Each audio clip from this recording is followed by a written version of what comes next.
In this session, we are going to be having a look at the pan frying of our sea bream. What we want to try and get is some lovely crispy skin while still retaining that lovely moist flesh underneath. So a really great way of being able to cook fish. We're going to serve this with a watercress and a blood orange and also a fennel panzanella salad. This combination of the crispy sea bream with the vibrant and juicy salad is going to be a perfect dish for a dinner party. Our ingredients for this recipe. So first of all, I have here the 2 sea bream fillets. I've got 150 grams of sourdough, which we're going to use for our croutons. We've got 25 grams of black olives, which have just been cut in half, 2 blood oranges, 1 fennel, 50 grams of watercress. And for our dressing, we have 1 lemon, which we're going to juice, 2 tablespoons of olive oil, half a clove of garlic crushed, 1 tablespoon of white wine vinegar, and then half a teaspoon of Dijon mustard and half a teaspoon of honey. The key skills we're going to learn whilst we're creating this dish. So first of all, we're going to learn about creating lovely crispy skin on this fish and still having that lovely moist flesh. We're going to look at the oranges. We're going to create some lovely segments from these blood oranges. They are going to be completely pith-free, so really nice and easy to eat within the salad. We're going to also create a lovely dressing that's balanced with a little bit of sharpness. And we're going to have a look at the preparation of some fennel and also the creating of some croutons. We're going to do these in the oven, and that's going to add a lovely texture to the finished dish. As the croutons are the first element of this recipe we're going to be doing, I would preheat your oven to 200 degrees fan assisted. For the croutons, we have our sourdough here. You can use any bread you want to for this. And I'm just going to break this down into some kind of slices.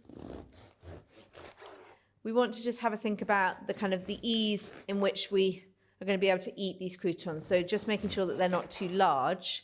So by cutting down into my slices, what I can then do with this is just to break it up into slightly smaller pieces. And we can just tear this so it has a more kind of organic feel to it. You obviously, if you prefer, you can use your knife if you want to at this point. Now the crust on our sourdough is quite thick and quite chewy, but what we're going to do is once these are baked, we're actually going to leave them to soak in the salad for a little bit, so they will kind of soften down as they sit. So don't worry too much if the crust is looking quite thick. So we just want a nice amount of those croutons. We're going to place those then into a tray. And the tray that we want to be using is something that's quite shallow, just so that we get some nice colour on this bread as it cooks. So now that those are all ready, I'm going to bring my tray. So you can see I've got a nice shallow tray here. Also ensuring that the bread is nicely spaced out as it goes onto that tray. We're going to do a little drizzle of oil. This is going to help to colour up. We haven't got any kind of fat in that sourdough, so it won't naturally colour. So we do need to just aid it with a little bit of oil just to help that along. And then for seasoning wise, we're just going to do a little sprinkling of the salt onto there. And then we're going to get these now into the oven. Just before we go into the oven, I'm just going to give these a shake just to make sure that they're nicely coated in the oil and the salt, and now we'll get them into the oven. They're going to take about 12 minutes in total. We will do 8 minutes, then have a little look at them, see if they need turning over, and we're just looking for a light golden colour on those.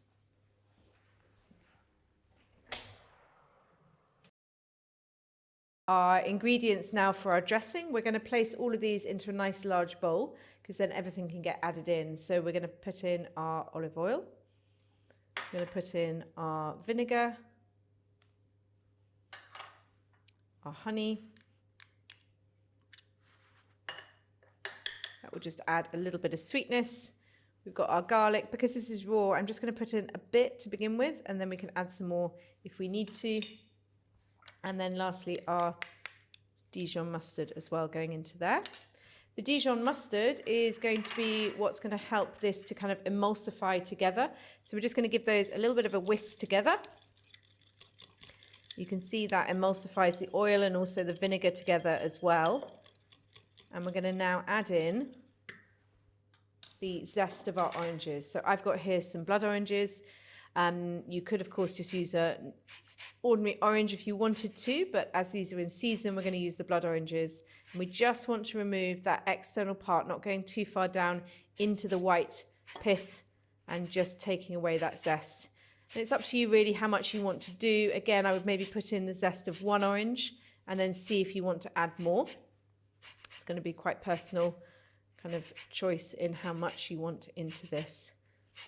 So once we have zested, just tapping all of that into there, giving that a little bit of a whisk. You may want to have a taste at this point, but we might have another taste once we put in some orange juice into there as well.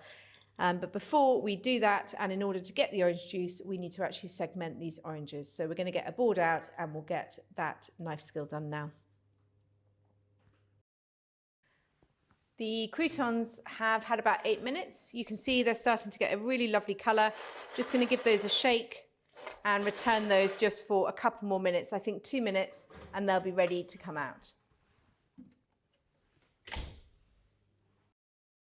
Now create these lovely segments of orange, which are going to be really beautiful through our salad. They're not going to have any pith or anything on them. So first of all, the knife that you want to be using is a serrated knife, and that will be much easier to get through the kind of tough skin of the orange. We've got a top part of the orange here, which we just want to trim away, and we're just going to cut the top off there. And you'll see that as we do that, first of all, it exposes to you kind of how thick that skin is, so you've got some idea, and it also creates a nice flat edge for us to be able to rest on. Before we do that, we're also just going to cut away from the top. And now we're going to remove the skin from around our orange. One of the things we need to do is just to make sure that we're following the shape of the orange as we go round, because if you tend to cut in very sharp motions, you'll end up with an orange segment that's lost its kind of natural curve. So just going to start off just pushing a knife down, following the shape of that orange. You can see we've got the lovely colour of the orange there. We're just going to keep going around. Don't worry too much if, as you do this, you do have a few bits where you're leaving a little bit of pith on. We can go around that later and remove that as we need to. So just going to follow all the way around.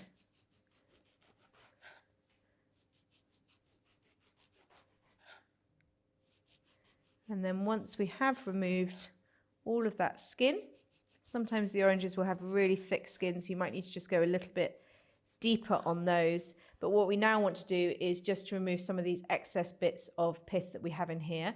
So we're going to just run the knife underneath, just nice and carefully, making sure that you're not kind of holding it in your hand where there is a risk that you could cut your fingers. So just being quite safe as you're doing this and cutting away from you.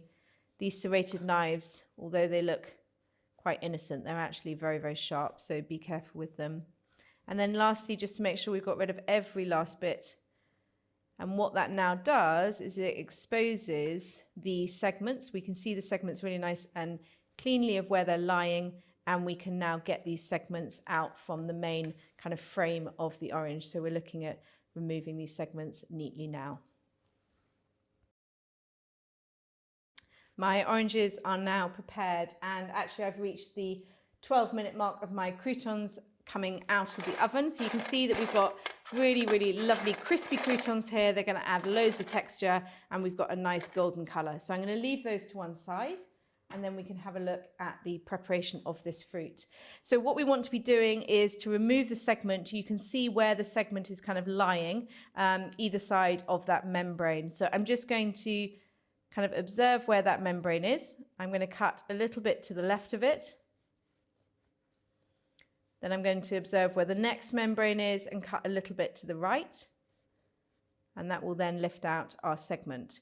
What you need to try and avoid is doing it in your hand. Again, just the risk of cutting through that fruit, especially as you get further along. So just finding the membrane, cutting either side of there and lifting out those segments.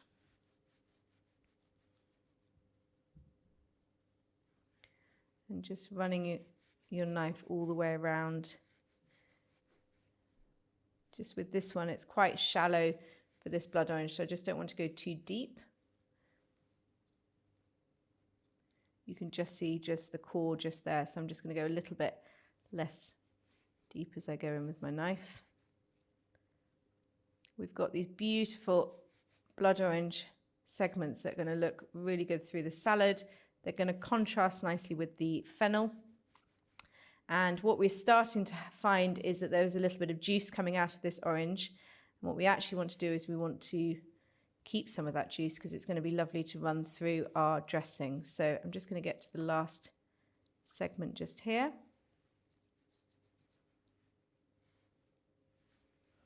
I'm going to take my dressing. I'm going to squeeze the juice into the dressing. And then we can bring forward our bowl and just place the segments into there. What we'll do now is get that board really nicely cleaned down, and we're ready to move on to our next job, which is the fennel. We have our fennel here, which is a delicious vegetable, really nice raw, also equally nice cooked as well, but we're going to use it in the raw form. So we're going to need to make sure that we get this really nice and thinly sliced. The first thing that we want to do is I'm just going to take away these fronds that are on the top just here. So we're just going to break some of those off. They're going to be a really nice garnish for our salad later on, and we can kind of pick those off and use some of those. So we'll leave those to one side. And then we want to actually have a look now at the fennel bulb. So it does really depend on the size of your fennel. We want to have a nice proportion of this in the salad, but obviously not too much and it to be overpowering. So we're going to cut straight through the center. And then we're going to have a little look at the cross section of our fennel. So you can see just here where there's the kind of the root of the fennel. It is quite tough, and we don't necessarily want to be eating that part. So what I would suggest you do is just using your knife to go in at an angle and just to cut through either side of that. And then you should find that you're able to kind of lift that root away. So I'm just going to cut down the other side of it. And then we should be able to just cut a little bit more on that side. Should be able to just lift that out. And that removes our very, very tough kind of root that's in there. What we then want to do is to have a look at how we're going to deal with this fennel. So if the skin or the outside layer is particularly tough, you can remove that. But I think we'll probably keep this on because it's looking still quite nice and crisp. I'm just going to trim just that end bit away. And then what we want to do now, depending on the size of it, you may want to cut through the middle and then do some thin slices, or you may want to do the full size across there. I'm going to cut this just through the center. We're only cutting to the point where the fennel starts to change color and starts to go green. And then just very finely, using the sharpness of your knife, we want to just take some really nice thin pieces of that fennel. It can be quite tough if it's a bit too thick, so just ensure that we've got lovely thin pieces. These are going to soften down a little bit in our dressing.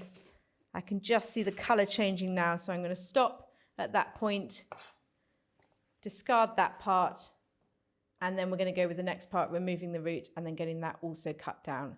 You can just see on this bit there's some slightly tougher leaves. I'm going to remove those first, and then we can carry on with the preparation of that. Fennel has had a really good stir now through in the dressing. We want to add our croutons in, and what I'm actually going to do when we put these croutons in is I'm not going to stir them through. I'm just going to leave them sitting on the top. That will help to just soften the base of those croutons a little bit, but keep the top side nice and crispy. I'm going to also just sprinkle over our olives, and we're going to leave that to one side, and that will be completely stirred and mixed just before service. And at the same time, when we are about to serve, we'll add in our watercress, our oranges, and also some fronds of the fennel. The first thing we're going to do just with our fish is just have a quick check over and make sure that there aren't any pin bones at all in there. To control just how the kind of fish behaves when it goes into the pan, what we're also going to do is just a few little slashes across the skin side of the fish. We need to make sure that we're not going too deep, that it's just a very, very light cutting through the skin, just making sure that you are getting through that skin, but just not going too deep. And that should just help just to control a little bit of how it will behave when it goes into the pan. Just allowing that knife to do the work as you go through. I'm just going to do the same to the other fillet as well.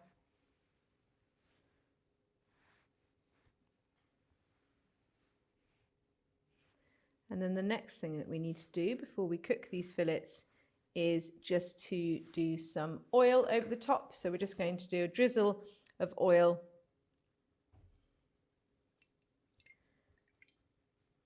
And just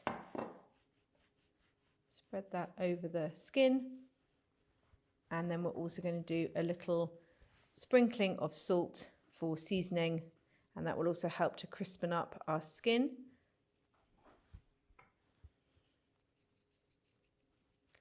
And then we'll season the other side of the fish once it goes into the pan. So we're now ready to move over to our pan and get that ready for pan frying. Before we launch straight into the cooking of this fish, I think it would be a good idea just to have a chat about what we're trying to achieve and also how we're going to achieve that. So first of all, the pan, I think a good non-stick pan will certainly help you. We're going to just make sure that we're not using too much oil in that pan, and we're just creating some nice heat in there, but not smoking hot. The fish, when it goes in, is going to go in skin side down. And when that fish does go in, it naturally will want to curl straight away. So as soon as you can, you just need to hold a fish slice over the top, just pushing it down into the heat of the pan, and that should just allow that fish to just remain nice and flat. Once that's happened and we've done a couple of minutes, we should have gained some lovely crispy skin, and then we can just turn the heat off and we can turn our fish over just to finish cooking that last side. And that will mean that that flesh side will just have lovely gentle cooking. It will just use the heat that's actually just retained in the pan to finish off cooking it. So let's get some oil into the pan and let's get that starting to heat up. So first of all, I'm just going to turn my heat on to a kind of medium-high heat. I'm just going to take some oil, and we want about a teaspoon of oil just in the bottom of that frying pan, remembering we have got some oil on the fish already. What we now need to do is just make sure that we can feel some heat coming off that pan. So nothing really, really hot, but certainly feel some heat there. And this may take a little bit of practice. You may want to practice with one fillet and then have a go with the other one if you're feeling a little bit timid with just the pan frying of this. So it's your choice, but otherwise we are going to put both of those fillets into there. So I'm just waiting. I've got quite a heavy base pan, so I'm just going to wait for that to heat up just a little bit more. So I'm starting to feel some nice heat coming from there. So I'm going to get ready with my first fillet. I'm going to lay that down into the pan, remembering to lay this fish slice on as soon as I've done it. You should hear a sizzle. You can see how that curls, and you just want to push that down. And that should then just create the nice flat fillet. Same for the other one. As that goes in, just pushing down just to flatten that fish down.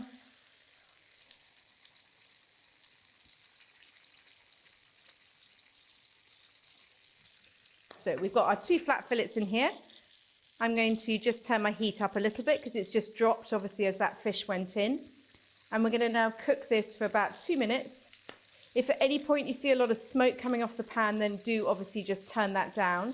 But we're going to cook for about 2 minutes or so, and then we'll have a little look and see what that's looking like on the other side. Try not to move it around too much. You can see mine's moving around a little bit in the pan, just naturally, but try not to move it too much, and also try not to look too early. So leave it 2 minutes before you then have a look.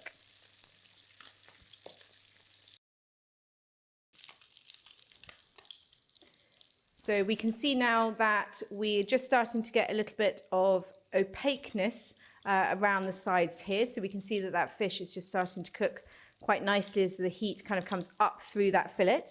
Also, if we just turn this to one side, we can see that we've got some lovely crispy skin on the bottom there. So I'm happy that the crispy skin has been achieved. So what I'm going to do now is we're going to do a little seasoning just onto the flesh side because we haven't seasoned that yet. I'm going to turn my heat off and I'm going to now turn them. Now, what you need to remember when you're turning them is actually this bit here is still completely raw and cold. So you can actually put your hands onto there and that will give you a really nice, good support. If you try and get your fish slice under and flip it, you're going to get a lot of oil coming off from the pan. So just slide your fish slice underneath and then just to turn that over. Same on the other one, going along the length of the fish and just turning that over nice and gently. We're going to leave that now for about 2 minutes. Just as that is just cooking in the residual heat of the pan, I've got no heat underneath. I'm just going to do a little bit of lemon juice just into the pan. Just be careful when that lemon juice goes in, especially if you're on a gas flame, it may just spit up a little bit. So just do a really small amount. And we're just going to give that another minute or so and then we can have a look. What are we going to be looking for? We're actually going to be looking when we turn over the fillets and have a look at the flesh side. We want to make sure that on that flesh side, it's looking opaque. You can start to feel the flakes forming and then we're happy to serve those straight away.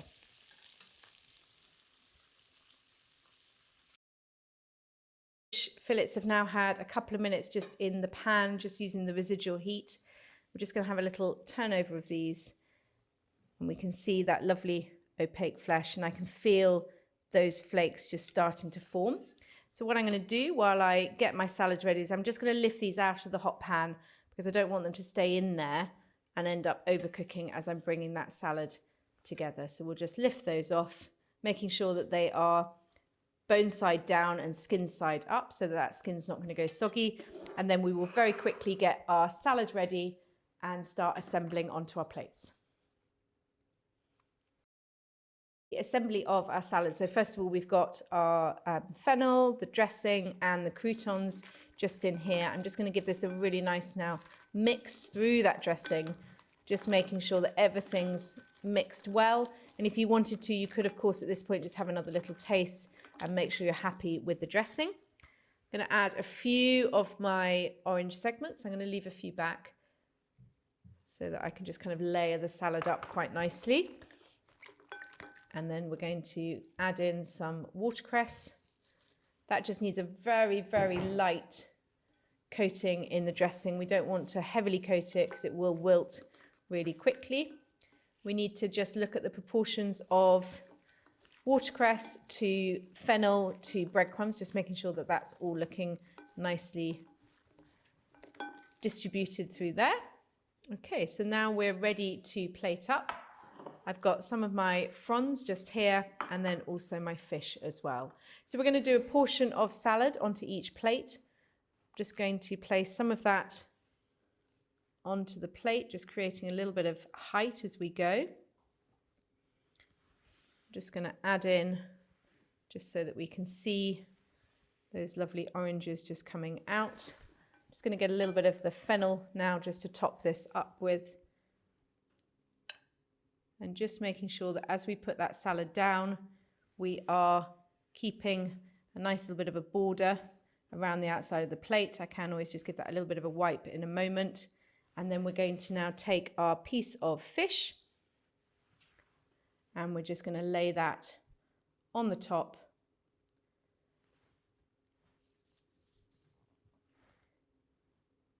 Finishing that on the salad just with a few of the little fronds of fennel just over the top here.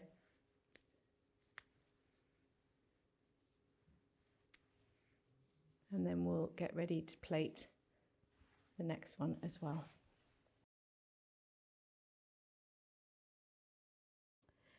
So having a look at our fish and our fennel salad, first of all, we've got a lovely golden colour and you can see that we've got some nice kind of crispy skin on our fish just here. What we also have is that the skins stay quite nicely in place and it shouldn't have kind of moved around too much. If you've moved that fillet quite a lot, you may find the skins just being kind of dislodged on there. What we're now going to do is just to turn this over. We're going to have a little look at the other side. So if we have a look on our flesh side, what we should have in here is where you can see that fish is just flaking really nicely. But if we just have a look at some of that flesh, you can also see all of that moisture in there, that kind of glistening moisture. It's not translucent anymore, it has turned opaque, and those lovely flakes have formed. So that's what you're going to be looking for in there. And then obviously also making sure that that's seasoned nicely. With the salad, it's really just about some lovely fine pieces of fennel that are kind of almost breaking down a little bit as they sit in that dressing, so they're becoming nice and soft. And then obviously just the balance within that and making sure that you've got a really good flavour. The one thing that can become quite overpowering sometimes in this dressing is the garlic. So if you have put a little bit too much garlic in, remember for next time, just a tiny amount should help to balance that. I think you'll agree with this dish that it is such a great dinner party dish and certainly balances really nicely with the fish and also that zesty salad as well. I hope you enjoy it. In this session, you have learnt about pan frying sea bream, trying to achieve that really crispy skin, and you can see it's such a quick process. The fish takes no time at all to cook. We've served that with a vibrant salad of our blood oranges and also our fennel, a perfect accompaniment.